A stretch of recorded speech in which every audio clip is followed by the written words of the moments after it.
президенттер башында аябай жакшы убадаларды беришет.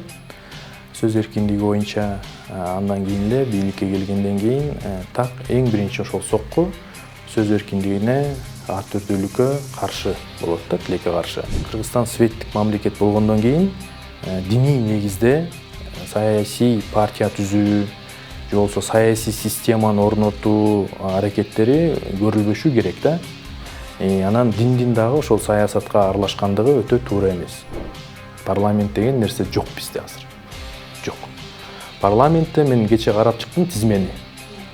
Парламентте кичине тили узунураак саясатчылар, депутаттар өзүнүн мандатын тапшырып кетишти. Ошол ырчылар, ошол Филипп Киркоров болсун, Стас Михайлов болсун, булар азыркы учурдагы Орусиянын баскынчыл саясатын колдоп келген ырчылардан да.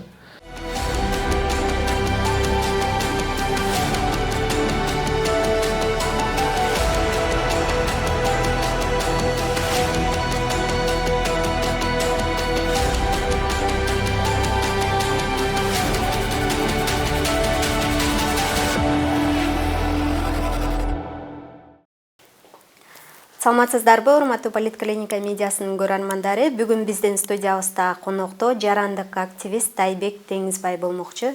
Айбек мырза, саламатсызбы? Кош келдиңиз биздин студиябызга. Сиз менен ушул эгемендүүлүк алганыбызга 33 жыл толуп отурат. Кече жакында эле белгилеп эдикти. Ушул теманын айланасында бир маектешели деп отурабыз. Негизи эле Кыргызстан эгемендүүлүк алгандан бери эмнеге жетти? Абдан жакшы, туура белгилеп кеттиңиз. Эгемендүүлүк алганыбызга так 33 жыл болуптур. Бул негизи мамлекеттердин тарыхын ала турган болсок, жалпы мамлекеттердин өмүрүн ала турган болсок, өтө аз бир убакыт, 33 жыл. Адамдын мисалы жарым өмүрү болсо, мамлекеттин башталышы гана да. Биз ошол 33 жыл ичинде мен көп белгилеп айтып кетемин, негизи досторго, саналаштарга биз мамлекетти курганды, өз алдынча мамлекетти курганды үйрөнүп жатабыз депчи. Ошол 33 жыл ичинде.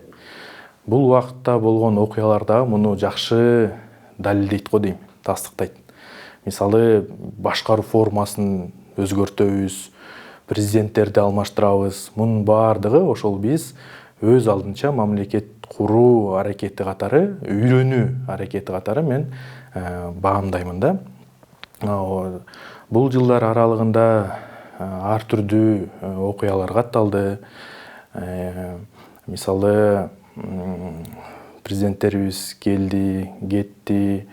Эң башкысы биз туура жанакындай мисалы багытты тандасак дагы, туура багыт деп мен эмнени билдирем? Бул демократиялык багыт эң биринчи кезекте, демократиялык башкаруу багыты.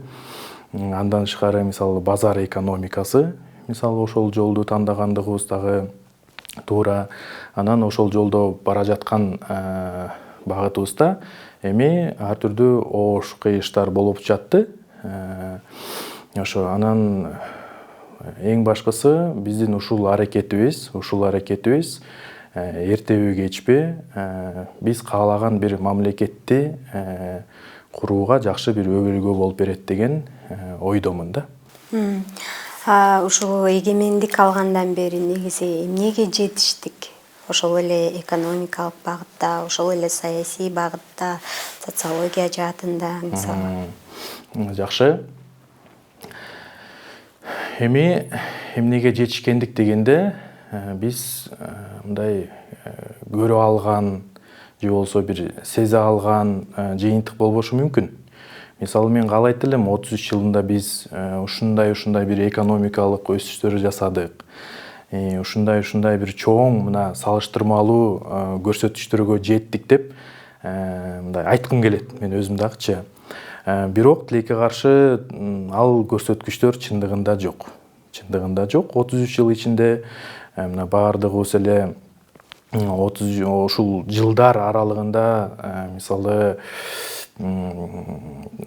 жанагы жогоруда мен белгилегендей ар түрдүү модельдерди көрүп, мисалы ар түрдүү жолдорду көрүп, эң башкысы мындай туура бир модельди, туура бир жолду тандоо аракетин көрүп жатабыз да, ушул жылдар аралыгындачы. Анан аябай деле мондай бир чоң, мен чындыгында чоң бир жыйынтык 33 жыл ичинде жеке өзүм көрө алган жокмун да. Мисалы чоң жыйынтык эмне болушу мүмкүн? Бул чындыгында белгилүү бир тармактагы чоң өсүш, чоң реформа болушу мүмкүн. Мисалы билим берүү системасы 33 жыл ичинде чындыгында өнүгүп өстү. Же болбосо саламаттык сактоо тармагы 33 жыл ичинде ушунчалык бир өстү. Мурунку мисалы Советтер Союзуна караганда азыр ушундай бир чоң көрсөткүчтөргө жеттик деп мен чындыгында айта албаймын да. 33 жыл ичинде, ушул 33 жыл ичинде мындай бир карай турган болсок, ошол эле Советтер Союзунда мисалы курулган инфраструктураларды колдонуп келе жатабыз. Туурабы? Өзүбүз ушундай бир чоң нерсе жасай алдыкпы? Ушул да чоң суроо да мен үчүнчү. Мисалы ошол эле шаарды мисалы жылыта турчу жылуулук системасын колдонуп келе жатабыз, ТЭЦти мисалы да. Ошол эле Советтер Союзунда салынган мисалы аэропортту колдонуп келе жатабыз Бишкек шаарында мисалы да. Анан ошол себептен улам аябай деле чоң мондай бир жетишкендиктерге жеттик деп мен белгилүү бир жетишкендиктерди дагы айта албаймын да. Бирок эң башкысы ошол аракет кылып жатабыз. Жалпы кыргыз эли аракет кылып жатат, жарандык коом аракет кылып жатат. Анан кичине аз болсо дагы, көп болсо дагы, мындайча айтканда, мындай эркиндиктин дагы эмесин сездик, мисалы да, баалуулугун сездик. Советтер Союзунда биз билебиз, ошол эле эркиндик деген жок болчу, мына саясий атаандаштык деген жок болчу. Азыр эми салыштырмалуу түрдө биз ошол нерселерди сезип, ошол нерселерди көрүп жатабыз да мамлекетибиздечи. Жакшы, эгемендүүлүк күнүндө ушул орусиялык ырчылар келип ырдайт дегенге сиз каршы пикириңизди Facebook аркылуу билдирип жатпадыңызбы? Анан негизи ушул эгемендүүлүк күнүнө алардын келип ырдашы эмнеден кабар берет? Эмне үчүн каршы болуп жаттыңыз? Жакшы, негизи эгемендүүлүк деген өзү эмне? Эгемендүүлүк деген бул өз алдынча саясат жүргүзүү да. Өз алдынча саясат жүргүзүп, өзүңдүн тагдырыңды өзүң аныктоо да. Тышкы бир жактын кандайдыр бир таасири жок. Биз эгемендүүлүк алдык деп айтып келебиз. 33 жыл болду. Ошол эгемендүүлүктү биз мындайча айтканда Орус империясынан алдык да. Туурабы? Советтер Союзу деп айтып келет. Мисалы 15тен ашык мамлекет бир союздук чоң мамлекет курган депчи. Бирок чын-чынында алып келгенде баардыгын Москва башкарган да. Москва башкарган баардык нерсени, ошол эле биздин башчыларыбызды Москва аныктаган. Эми Москва болгондо демек бул бир улуу, кандай десем, улутчулдук дагы эмес болгон, эми реалдуулук Москва болсо, демек ошол Москвада жайгашкан элдер аныктап келген да биздин саясатыбыздычы, Кыргызстандын тагдырын. Биз ошолордон алдык эгемендүүлүктүчү. Негизи эгемендүүлүктүн баркы деген дагы бир түшүнүк бар го дейм да. Эгемендүүлүктүн баркы. Биз ошол эгемендүүлүгүбүздүн баркына жете алдыкпы деген да суроо бар менде өзүмдө. Толугу менен биз жете электейбиз ошол эгемендүүлүктүн баркыначы. Анткени ошол эгемендүүлүккө тийиштүү нерселерди дагы өзүбүз көп учурда мындай сыйлабай, кош мамиле кылып коебуз да, тилекке каршы. Ошол эле мисалы эгемендүүлүктүн башкы символу катары тил, мисалы улуттук тил дейбиз, кыргыз тили жана башка символдорду ала турган болсокчу. Анан мисалы мен ошол Орусиянын ырчыларынын Кыргызстанга келип ырдашына эмне себептен каршы чыктым да. Мунун эң башкы себеби ошол ырчылар, ошол Филипп Киркоров болсун, Стас Михайлов болсун, Булар азыркы учурдагы Орусиянын баскынчыл саясатын колдоп келген ырчылардан да. Баскынчыл дегенде азыр мына Орусия Украина ортосунда согуш жүрүп жатат. Орусия Украинанын эгемендүүлүгүн сыйлабастан, мисалы, кол салды деп ачык айтсак болот да. Бул ырчылар ошол нерсени колдоп келип жатат. Анан эгемендүүлүктүн баркын билбеген, эгемендүүлүктү сыйлабаган ошол ырчылардын так Кыргызстанга келип, эгемендүүлүк күнүндө ырдашы мен үчүн туура эмес нерсе болду да. Келишсин, тойлорду ырдашсын каалашса, келишсин, концерттерди ырдашсын каалашса, бирок так ошол эгемендүүлүк күнүнө арналган иш-чарада келип ырдашы мен үчүн өтө туура эмес нерсе болду да. Анан концерттин жыйынтыгын деле көрсөк, карай турган болсок, ошол эле Орусиядан келген ырчылардын эле концертиндей болуп калды. Эмнегедир менде өзүмдө ушундай бир сезим жаратты да.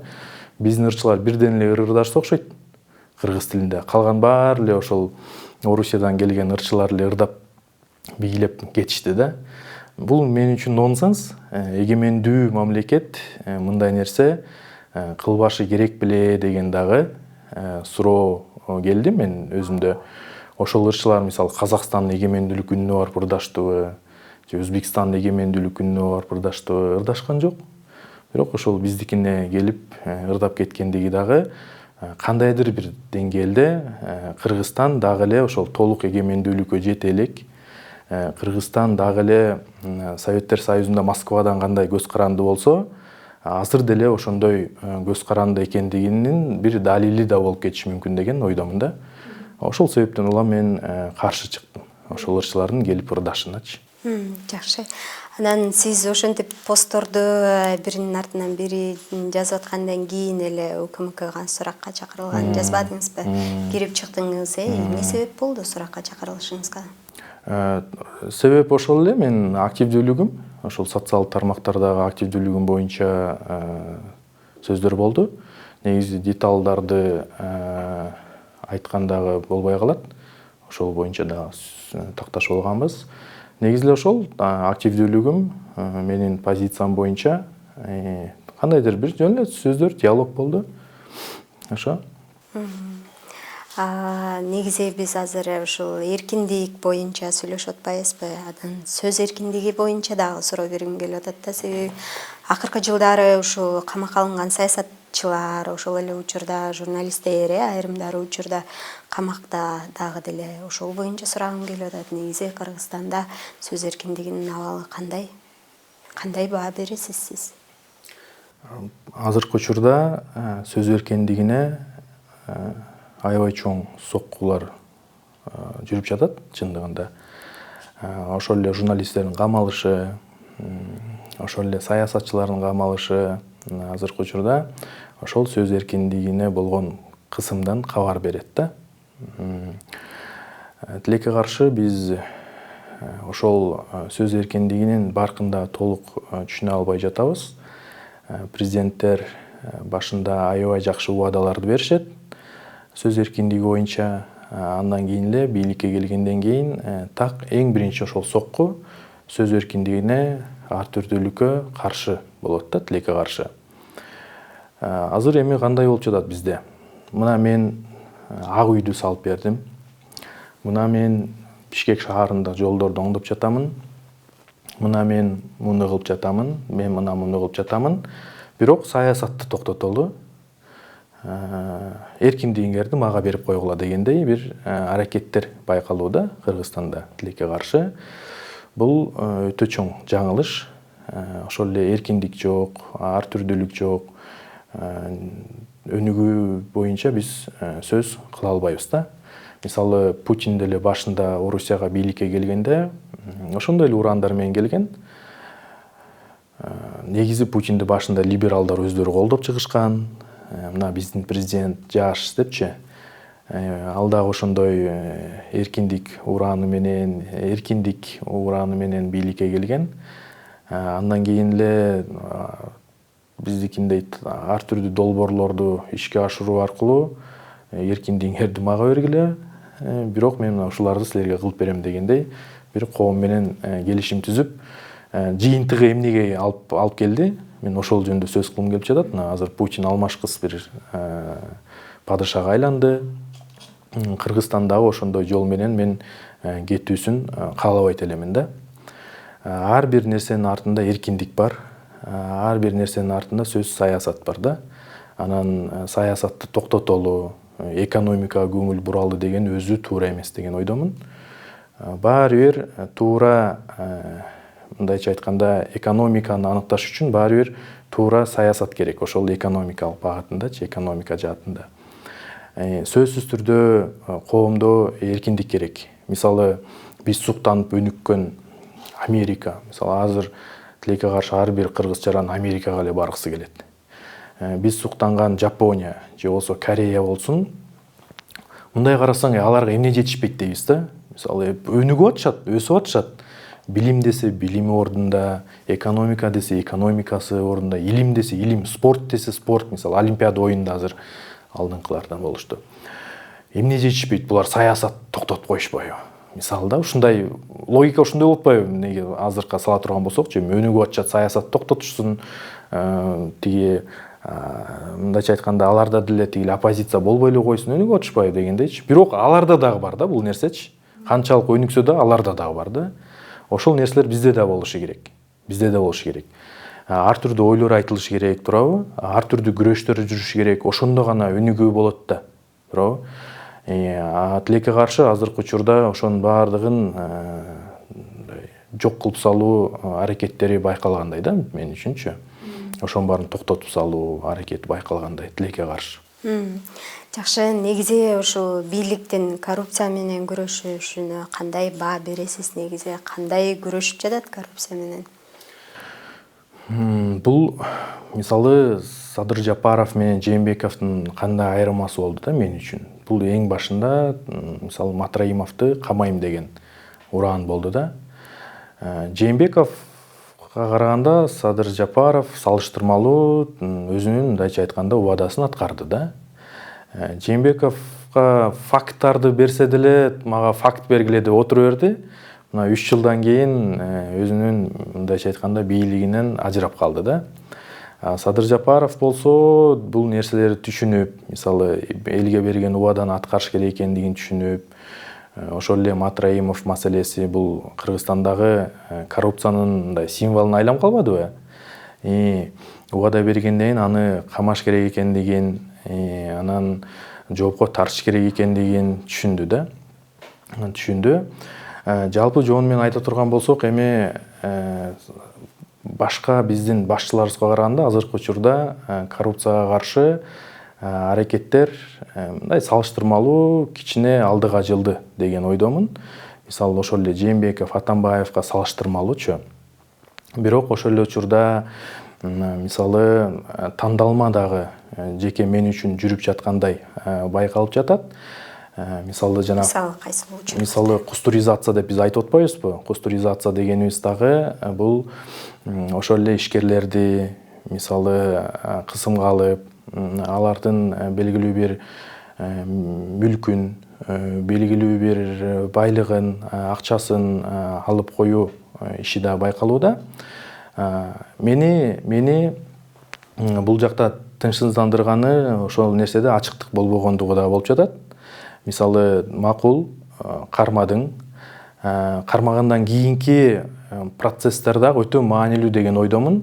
Мындай системдүү иш жүрүшү керек бул жаатында. Камап туруп эле акчасын алып кайра бошотуп жиберүү эмес. Эгерде реалдуу күнөөлүү болсо, анда жоопко тартуу дагы өтө маанилүү деген ойдомун. Коррупция менен күрөшүүдө. Ошондо анан адамдар көрүп, муну кылбаш керек экендигин сезет деген ойдомун. Анан уурдаганын бир 20%-ын берип эркиндикке чыгып кетсе, бул коррупция менен күрөшүү эмес да, мен үчүнчү. Коррупция менен күрөшүү эмес. Анан жана жогоруда мен айткандай ачыктык боюнча ошол түшкөн акчалар каяка кетип атат, эмнеге кетип атат, эч кимдин кабары жок да. Эч кимдин кабары жок. Ошол мени тынчсыздандырып жатат да. Негизи ачык болгондугу жакшы. Түшкөн акча каяка түштү, кандай кетти, кандай жумшалып жатат, ошол жаатындачы. Антпесе баары күмөн жаралат. Кыргыз элинде күмөн жаралат, жарандарда күмөн суроо жаралат дегендейчи. Жакшы. Анан парламенттин ишмердүүлүгү боюнча дагы сурагым келип атат да, каникулдан кийин жумушка чыгышпадыбы? Анан негизи эле ушул парламент керектүү учурда өзүнүн миссиясын так аткарып, күчүн көрсөтүп жатабы? Ошол эле учурда депутаттардын мандатын тапшырганы боюнча кандай пикирдесиз? 2020-жылы Садыр Жапаров бийликке келгенде эл менен кандай келишим болгондо мага абсолюттук бийликти бергиле деген да. Анан ал жакта сөздөр болгон да, президенттик башкаруу Америкадай кылып орнотобуз депчи. Бул жөн эле сөз болуп калды да. Азыркы учурда Садыр Жапаровдун колунда абсолюттук бийлик бар да. Чындыгында абсолюттук. Эгер Америкадай моделдей турган болсок, анда Америкада күчтүү конгресс бар, сенат бар, парламент ал жакта күчтүү да. Мындай система иштейт. Президент Джо Байден бир нерсе десе, конгресс мисалы анын ошол алып чыккан нерселерин бир эме коюп коюшу мүмкүн да, мисалы жок деп коюшу мүмкүн да. Бул система иштейт да. Система сдержек и противовесов деп коет. Анан бизде андай нерсе жок тилекке каршы. Азыркы учурда президент абсолюттук бийликке ээ болду. Парламент толугу менен мындайча айтканда сынды да азырчы. Парламент деген нерсе жок бизде азыр. Жок. Парламентте мен кече карап чыктым тизмени. Парламентте кичине тили узунураак саясатчылар, депутаттар өзүнүн мандатын тапшырып кетишти. Мисалы идеологиялык жактан Атазов мага жакпаса дагы, бирок анын кичине тили узунураак болчу. Ыңгайсыз темаларды козгоп айта алчу.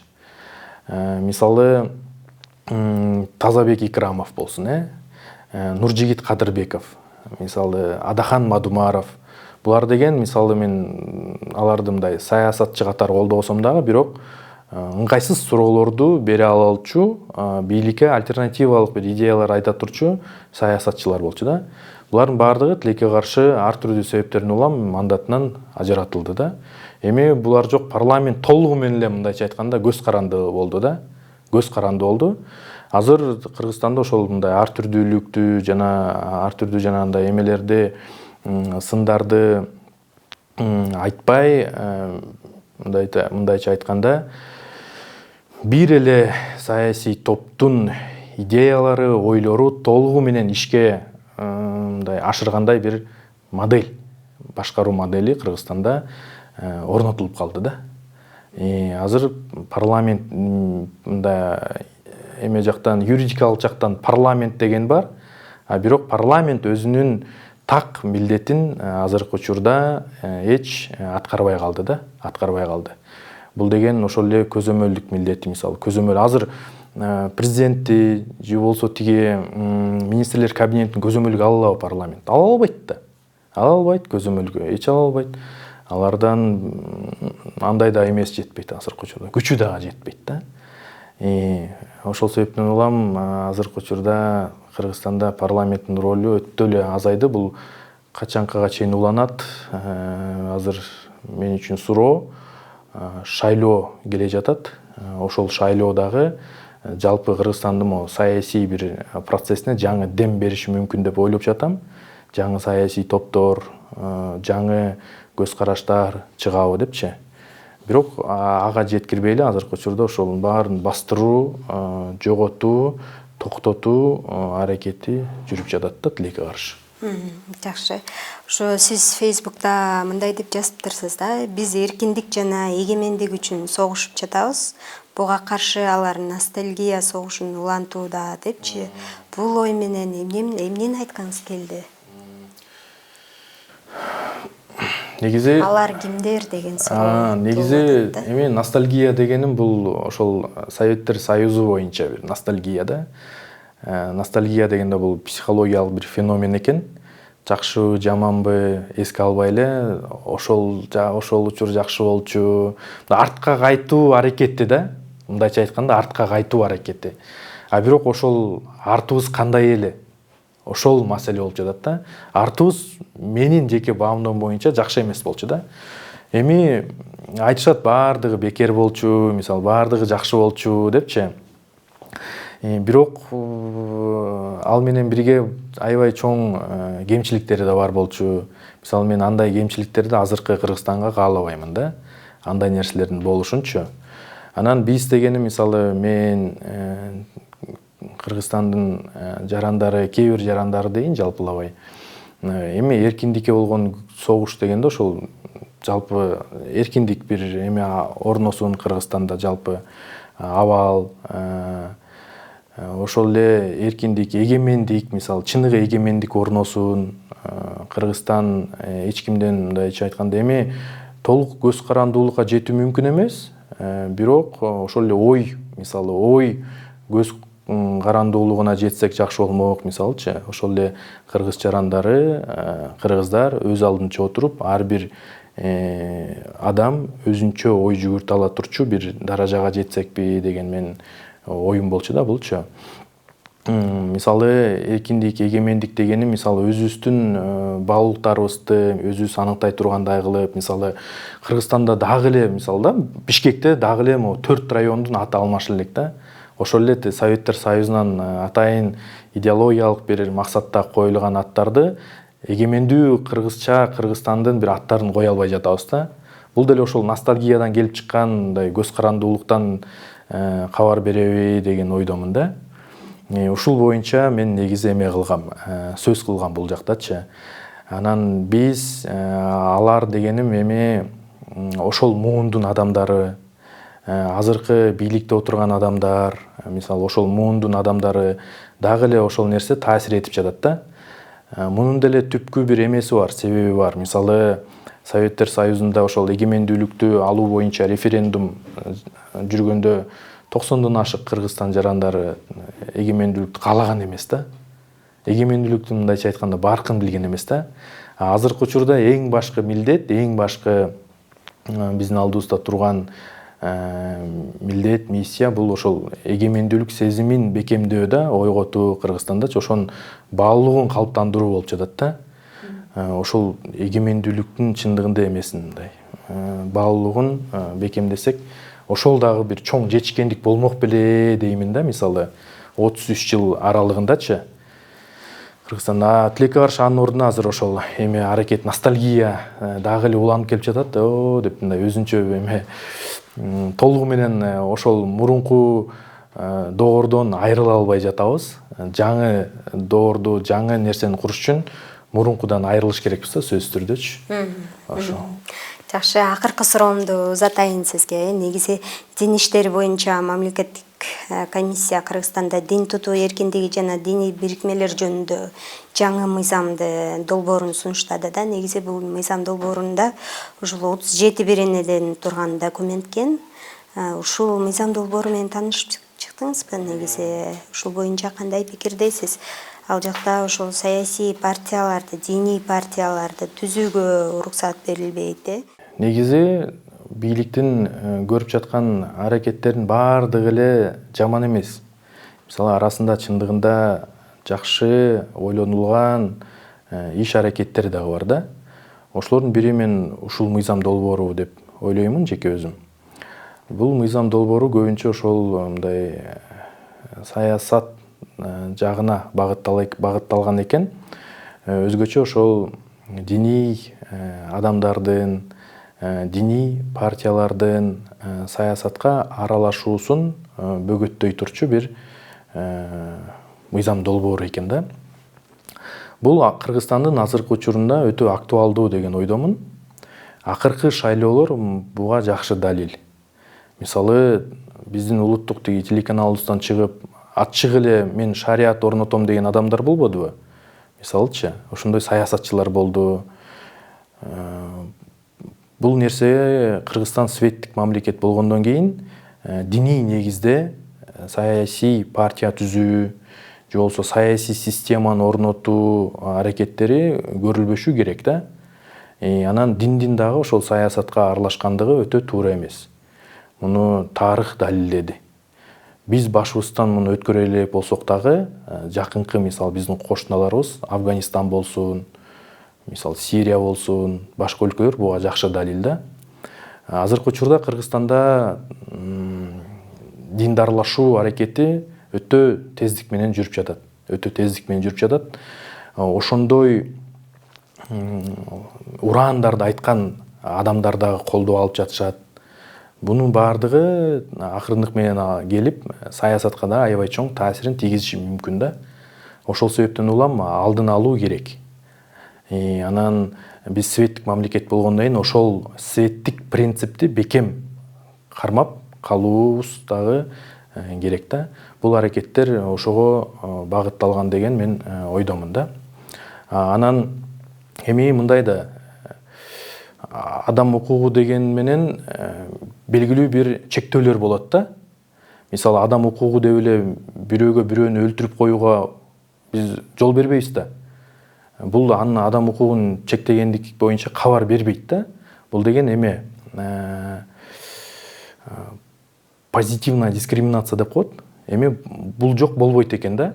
Анан жана коомдук жайларда, мисалы, өзүнүн иденттүүлүгүн тастытай турчу жерлерде адамдар ачык жүрүшү керек деген бул туура.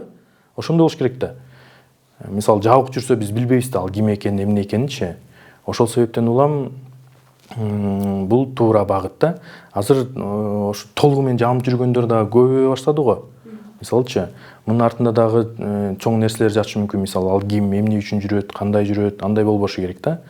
Анан мисалы тиги мектепте кичинекей балдар, кыздарга дагы ата-энелер тилекке каршы өзүнүн жанакындай диний көз карашын таңуулап, мисалычы бала эмне туура эмес түшүнүгү жок эле аны толугу менен жамынтып кийинтип коюп анан мектепке жөнөтүп жиберип атышат да. Менин оюмча бул туура эмес. Ошол бала өзү чоңойгондон кийин өзүнүн динин, өзүнүн ишеничин аныктап, өзү ошого келип, анан ошого жараша кийиниши керек деген ойдомун да. Анан жана балдарды ошентип кийинтип туруп анан мектепке жөнөтүп коюп ал жакта жүргөндөрү мен үчүн туура эмес да. Кичинекей балдарды алар билбейт да. Мындайча айткандачы, алар Кудай алдында да жооп беришпейт да. Туурабы? Анан ошонун баарын түшүнбөй эле ошентип кийинтип эле ошентип алдын ала мындайча айтканда ата-эне өзүнүн көз карашын таңуулап, анан акырындык менен ал баладан же ал кыздан кандай адам чоңоет, мисалы, ал дагы маселе. Мүмкүн анын артынан дагы радикалдуу аз бизде топтор дагы бар чындыгындачы. Кыргызстандачы, мисалы, балдарын керек болсо кийинтип да жөнөтсө жакшы да. Окутпагандар дагы бар да. Мисалы, жок, окубаш керек депчи. Пайгамбарыбыз окуган эмес деп. Ошондой да көз карашты балдарына таңуулап мектепке жөнөтпөгөн дагы эмелер бар да. Ошол себептен улам муну акырындык менен иретке келтирүү керек. Ошол эле учурда аябай эмеге дагы өтүп кетпеш керек. Мамлекет да өтө радикалдуу кадамдарга да өтүп кетпеш керек деген ойдомун да. Дин жолунда жүргөн адамдар менен да кеңешип, мындайча айтканда орток бир пикирге келүүсү керек да. Анткени көп ошол дин жаатындагы талдоочулар да айтышат, Кыргызстанда салыштырмалуу түрдө абал туруктуу да. Диний абал Кыргызстанда туруктуу. Мисалы, ошол эле Өзбекстан болсун же Казакстан болсун, туруктуураак. Мунун себеби эмнеде деп айтышат да. Бул мындай жыйынтыкка келишет. Бул ошол Кыргызстанда диний эркиндиктин болгондугунан дейт да. Бир нерсени кыса баштасаң, ал сөзсүз түрдө радикалдашып баштайт да. Анан биз андай абалга жеткирбестен азыр мисалы ошол дин жолунда жүргөн адамдар, уюмдар менен кеңешип, бир стол үстүнө отуруп, анан орток бир пикир, орток бир позиция чыгаруу өтө маанилүү деген ойдомун да. Кыргызстандын мындайча айтканда жаркын келечеги үчүнчү. Жакшы. Айбек мырза, убактыңызды бөлүп келип бергениңизге ыраазычылык билдиребиз. Ушуну менен маегибизди жыйынтыктайлы. Эфирде Политклиника медиасынын тет-а-тет программасы болду. Аны мен Кымбат Турдубекова алып бардым. Политклиниканын YouTube каналына, Facebook баракчасына жазылууну унутпаңыздар. Сак саламатта туруңуздар.